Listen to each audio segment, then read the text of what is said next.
Jeremy Bentham was born on February 15, 1748 in London, England. A child prodigy, he began studying Latin at 3. At 12, he attended Queen's College, Oxford, and studied law. Finding the law outdated, he focused on social reform. Bentham is known as the founder of modern utilitarianism. He aimed to improve society through rational principles. His work included prison reform, animal rights, and the decriminalization of homosexuality. His famous works include An Introduction to the Principles of Morals and Legislation and a Fragment on Government. One radical idea was the panopticon, a prison design allowing a single watchman to observe all inmates. Bentham's legacy lives on through his contributions to legal and moral philosophy. Utilitarianism emerged in the late 18th century during a time of great social and political change. The Enlightenment had introduced new ways of thinking about morality and governance. Thinkers like Bentham were influenced by this intellectual climate. They sought to apply reason and science to social issues. Another concept called consequentialism is a broader ethical theory that judges actions by their outcomes and thus teleological in nature. Utilitarianism is a form of consequentialism. It states that the best action is the one that maximizes overall happiness.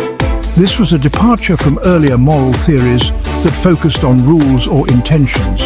Bentham's utilitarianism was revolutionary because it offered a clear and straightforward way to evaluate actions. It was appealing in an age of reform where outdated traditions were being questioned. Utilitarianism provided a scientific approach to ethics, aligning well with the rational spirit of the time. Utilitarianism is a moral theory that suggests we should act in ways that maximize happiness and minimize suffering. The core idea is the greatest happiness principle. It means that an action is right if it produces the greatest amount of happiness for the greatest number of people. Imagine you have $100 to donate. You can give it to a wealthy friend who will use it for a luxury item, or to a charity that will feed 50 hungry children. According to utilitarianism, you should donate to the charity. This is because it will produce more overall happiness. Utilitarianism is simple, yet powerful. It asks us to consider the consequences of our actions. By focusing on outcomes, it aims to create a better world where happiness is maximized. The concept of utility is central to utilitarianism. Utility measures the happiness or pleasure an action produces. Bentham believed that we could quantify happiness and use it to compare different actions. This idea is also known as hedonism, the pursuit of pleasure as the highest good.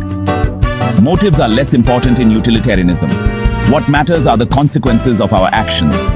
For example, if you save someone from drowning to gain fame, your motive is selfish, but the action is still good because it saved a life. Utilitarianism focuses on the outcome, not the intention. All human actions are ultimately motivated by seeking pleasure and avoiding pain. Hedonism as a moral theory is an ethical theory about what is morally right or good.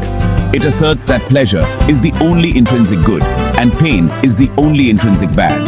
The morally right action in any situation is the one that produces the greatest good for greatest number of people. The hedonic or felicific calculus measures the utility of an action.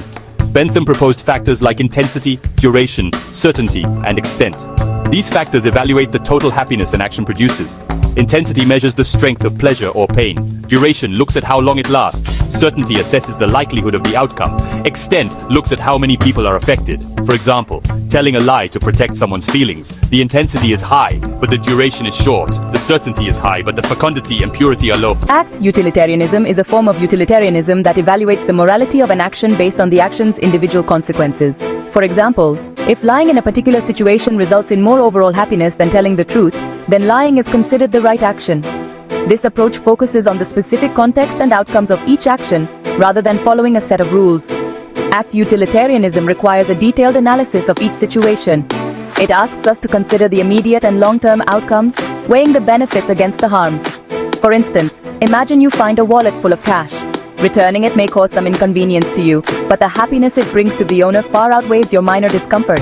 Here, the act of returning the wallet maximizes overall happiness. This flexibility allows act utilitarianism to adapt to unique circumstances. However, it also demands careful consideration and sometimes difficult moral calculations. By focusing on the specific consequences of individual actions, ACT utilitarianism aims to achieve the greatest good in every unique situation. Section 6. Positives and negatives of utilitarianism as a moral theory. Utilitarianism has several strengths. It provides a clear and straightforward way to make moral decisions.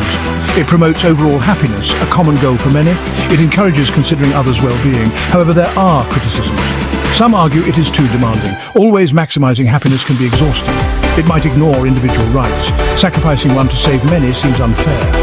Despite criticisms, utilitarianism remains influential. It challenges us to think about consequences and strive for the greatest good.